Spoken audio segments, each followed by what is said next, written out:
Next on Unsolved Mysteries, a terrifying accident. Page is driving the ambulance out of the American Airlines Center. A brutal attack. No. Oh, my God, no. No, he's not going to do it. No. Authorities need your help to find a killer.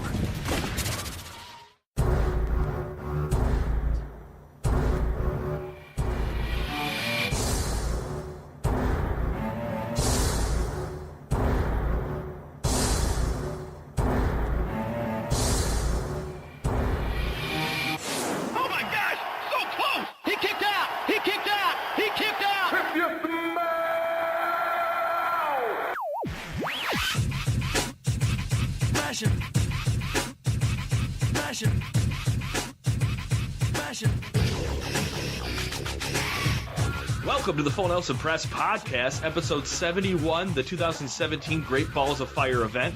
I am the creator of the FullNelsonPress.com. My name is Brandon Kirkpatrick. You can find me on Twitter at JohnnyJonny_Tango. I'm here with the man who left the keys in the ambulance, Mr. Peter O'Brien. You can also find him on Twitter at MVP360. And of course, you can follow the Full Nelson Press on Twitter at TFNP.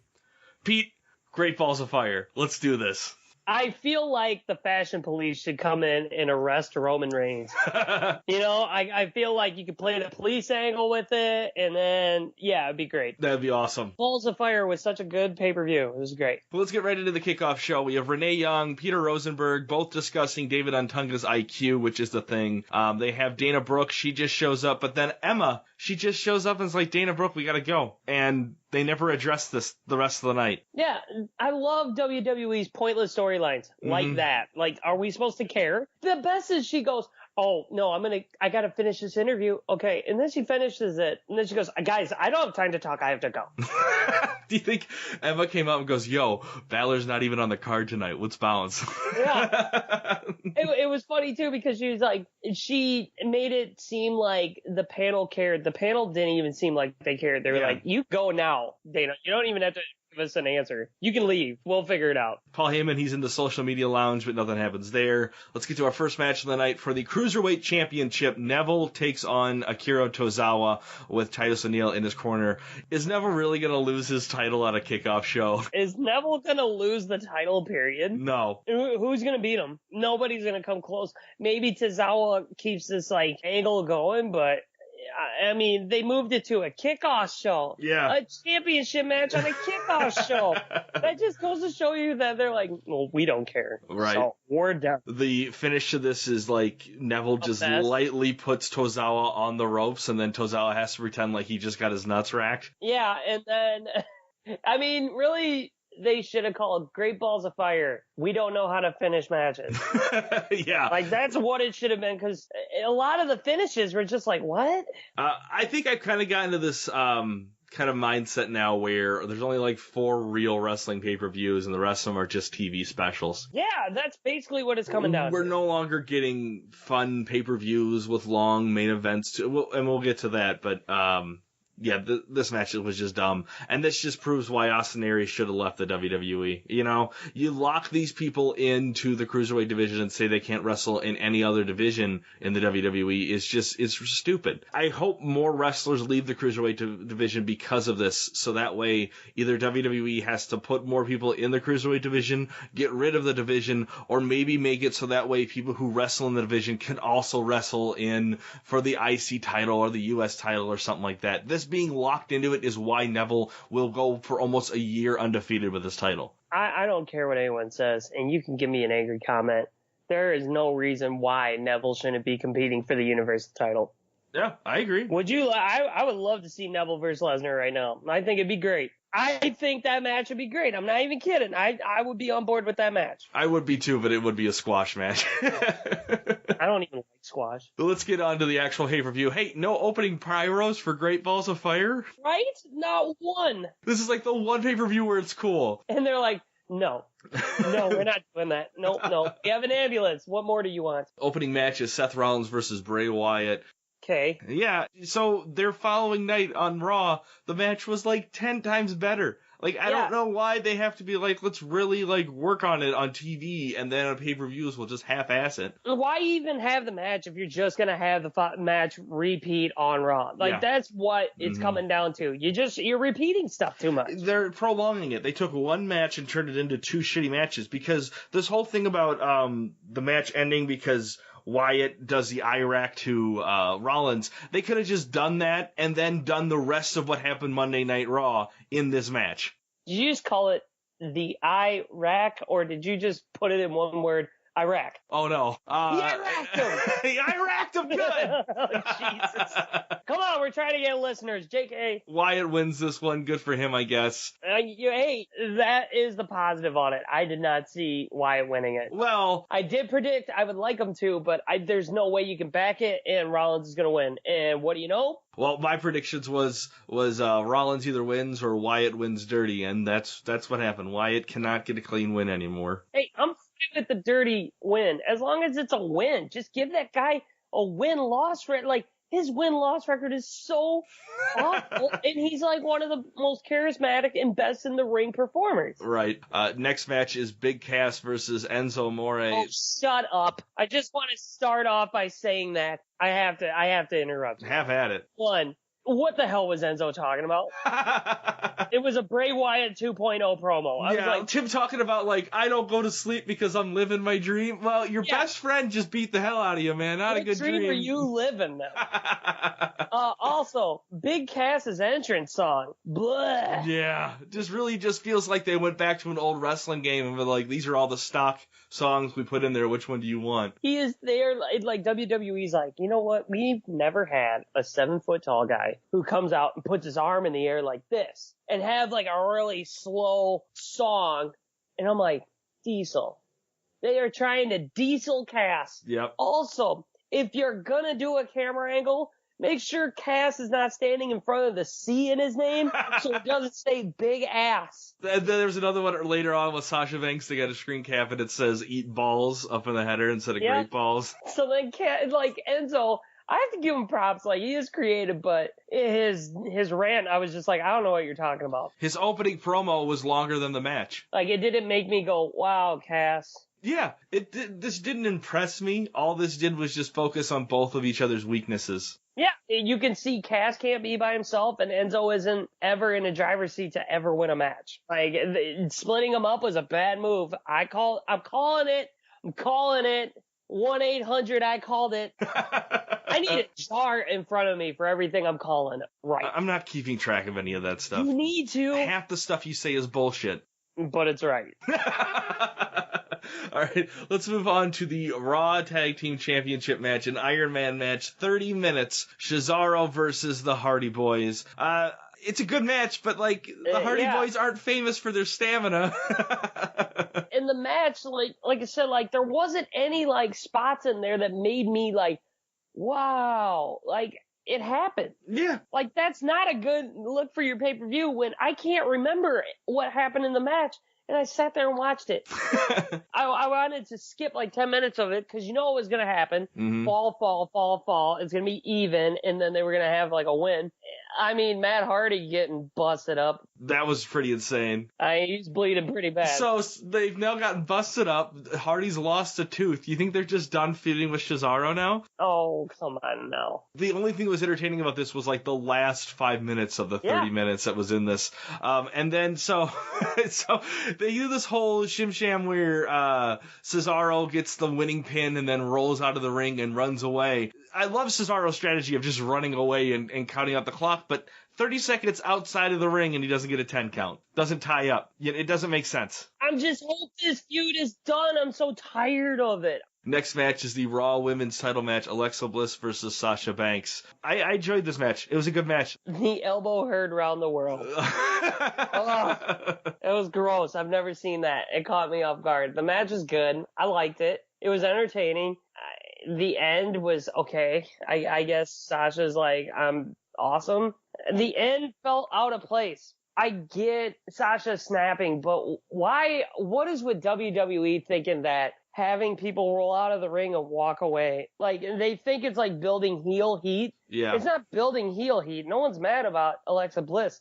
They know you made her do that. Yeah, exactly. It's stupid. It's a stupid cop-out. You guys couldn't figure it out because you want this to go on longer. And you know what? Sometimes a match end it for a little bit works. I agree with you with the whole, like, her rolling out. Even people who are just casual watchers of that know and understand that is just a cop-out for the writers to move on. And it's a stupid rule. If you're a wrestling fan, it's a stupid rule. Yeah. Everyone knows how stupid that rule is and shouldn't be in wrestling. So, yeah, Alexa Bliss, I guess, retains, but they're going to be probably setting this up. I mean, their next pay-per-view is SummerSlam. A lot of this stuff should be building towards that. What's next for the women's division for SummerSlam? It has to be a fatal four-way. It has to be. I'm calling it now. Alexa Bliss loses her title before SummerSlam, but is in the SummerSlam match for the title. Because WWE will drop the title on television before we get to August. I saw Bayley pin Alexa Bliss, so I feel that there's going to be some fatal four-way for the title. Like, there has to be. Next is a backstage segment with Tozawa. He's asking Titus for a rematch, so that's all we get there, yeah. Go get some ice. Go get some ice, because he's like sitting there holding his shit, and Titus is like, go get yourself some ice. I'll take care of it. They didn't even want Apollo Crews for some television time there? Like, he wasn't even there tonight. Maybe WWE is starting to realize that they called him up way too soon. I don't think so. I think they're going headstrong with him. Next is for the IC title match, the Miztourage versus Dean Ambrose. This match was just like I thought it was going to be. The Miztourage just attacks. Miz gets the win because of the heel tactics. It was mediocre. Mm-hmm. Why is Bo Dallas wearing those clothes? It doesn't sell the fact that they're like an entourage. Like, I like the fact that Curtis Axel's wearing a suit. Because Miz is that pretty boy dude. So wouldn't you think your entourage are all pretty boys? Like, why not, Bo Dallas? Just wear a suit and you'd fit in better. It would push your character better. I mean, who cares about the match? I don't want to talk about the match because we've already talked about it. Yeah, let's just talk about the Miztourage. But you could easily make a good faction with them. Yeah. Make them wear suits. You just want suits. I'm excited for it. I just want to see them wrestle now. Like, I agree with what you said last time on the show. Give them the tag titles, or at least have them compete for it, because the Raw tag division sucks right now. Yeah, well, it can't get any worse. Next is an ambulance match, Roman Reigns versus Braun Strowman. Oh, here it is. One positive note to this one, though. I do like how it didn't take him 20 minutes to get to the ambulance. Like, this was wham, bam, thank you, ma'am. Except for Braun Strowman trying to pin for a pinfall in the middle of the match. Yeah, you messed up. Dummy Braun. The chair shots on the arm. If you really look back at it, there really wasn't a lot of, like, big spots in the actual match. No, just after the match. They hit him with the chair. I mean, it was cool when Reigns smokes Strowman with the chair and he just stares at him, and I'm like, that's pretty badass. Yeah. Like, that's awesome. But then he falls through that bed sheet of a screen, and we're supposed to be shocked. Crowd goes Look crazy. At the screen, and it's just like, it'll work next match. But then we get the dopiest finish ever, because Roman just jumps into the ambulance. He misses. That's it. And then they can't end it. They can never just end something like that. So Reigns has to get out, spear Strowman, throws him in, and then's like, hey, I'm going to kill him. Like, I'm done. I kind of wish, because WWE has been doing these weird camera angles, I wish they would have put a camera in the ambulance, because knowing someone was getting thrown in there, it would make sense to put one in there. I would have loved to have been, like, the door closes and you just hear Roman go, oh, fuck. Yeah. I really muffed that one up. And so they take him out there and they back up, and Strowman's in there. They can't see your ear quotes. I know they can't. I quoted, folks. But the way Reigns, like, ran off, I was like, okay, is he a heel now? Like, that was kind of dirty. Yeah. Then he shows up on Raw the next night like nothing happened. I'm like, dude, you almost killed a guy. I mean, we all know you really didn't. But if you're trying to sell a story, you almost killed a guy, and you're like, I'll wrestle tomorrow. I don't care. Like, it was cool seeing Strowman walk away. Back to the crash, though. So the crash actually happens, and who does the WWE call to take care of this? The Cruiserweight Champion himself, Jamie Noble. He's taking care of this. I can't get the door open, guys. Guys, I need to get in there. I can't do it. Somebody get me my step stool so I can reach the handle. I remember texting you, oh man, Jaws of Life goes heel. But then, out of all this, we get the dumbest thing WWE could ever do and throws Curt Hawkins and Heath Slater out there for a match to try to be like, the show's got to go on. Right? And then you don't even watch it. Even Corey Graves is like, all right, now it's Slater versus Curt Hawkins, but fuck it, back to the accident. Like, Yeah. the commentators wouldn't even tell us some of the information about the match. All we got was, like, you could hear the bumps in the ring in the background, but no one was telling us who won or what happened. I really would like to see the match. The match that no one saw. There's going to be an HBO special on it. The match that nobody saw. And someone's going to talk about, it was a vicious clothesline and Slater won.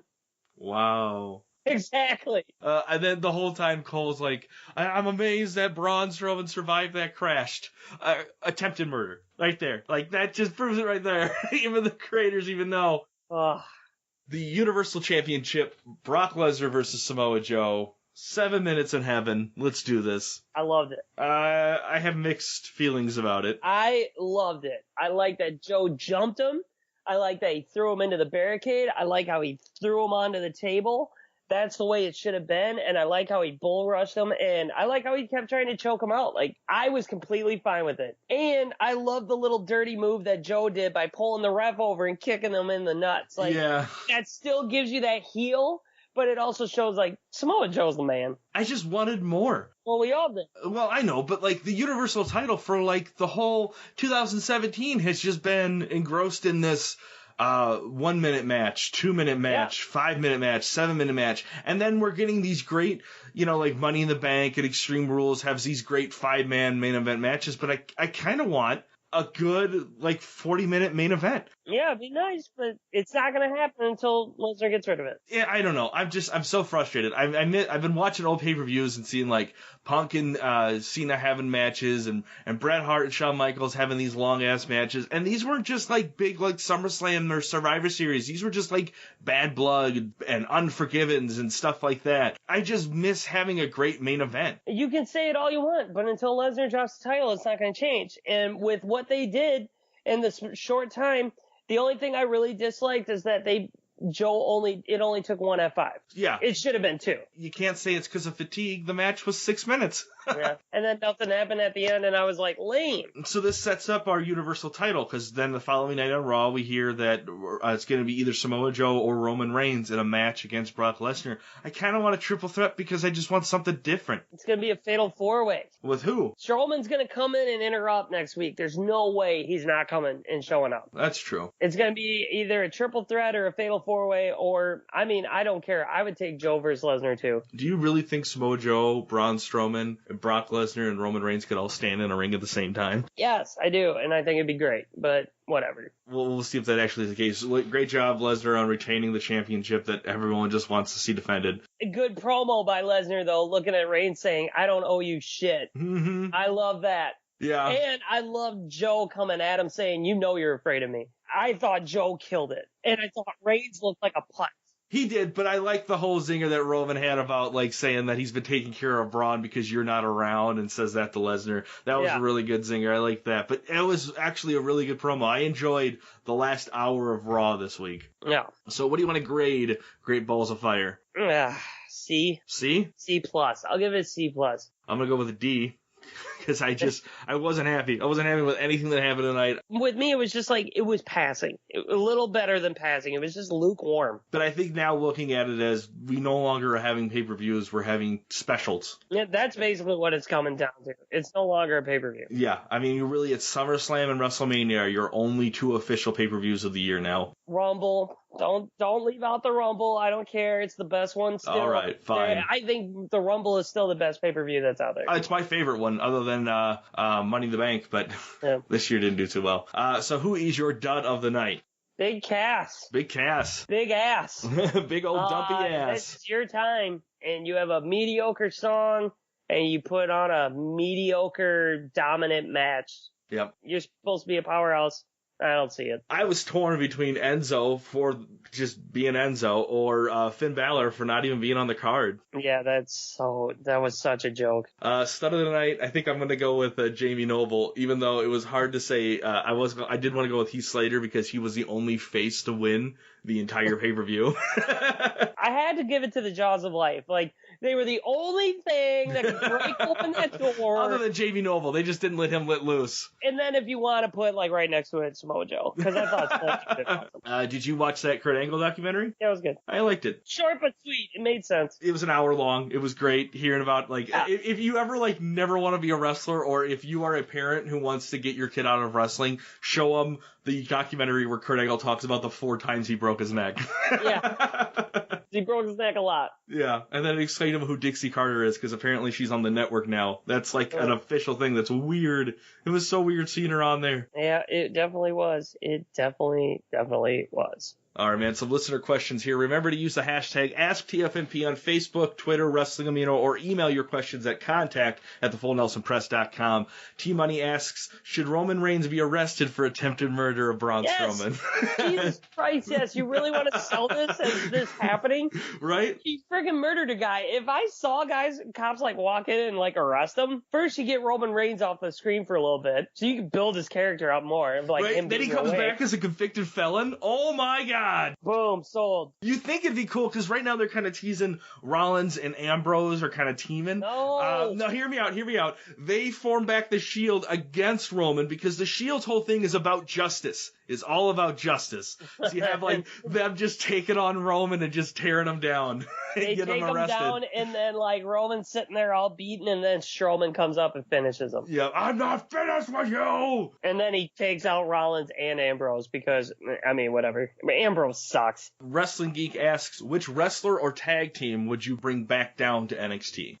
Apollo Crews, I've been saying forever. It's pointless for him to be on the main roster. I kind of like. I think I agree with you with Apollo Crews. Because he's just not ready. He totally isn't ready. He's not. He's not even close. And here's the thing. He's very skilled. But just bring him down to NXT for character development. And only character development. Give him a gimmick. And if you really want, like, I would take Emma and put her down there. Because then you could at least give Asuka someone who is believable.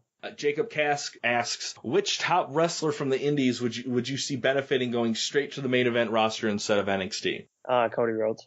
Cody Rhodes? Am I wrong on this? Like, no. I mean, Kenny Omaga's pretty sweet, but dude, Cody Rhodes has just built his character up so much now. He calls himself the American Nightmare, and I've always been a Cody Rhodes guy. Yeah. I mean, I really wish he would go back to being grotesque and hideous.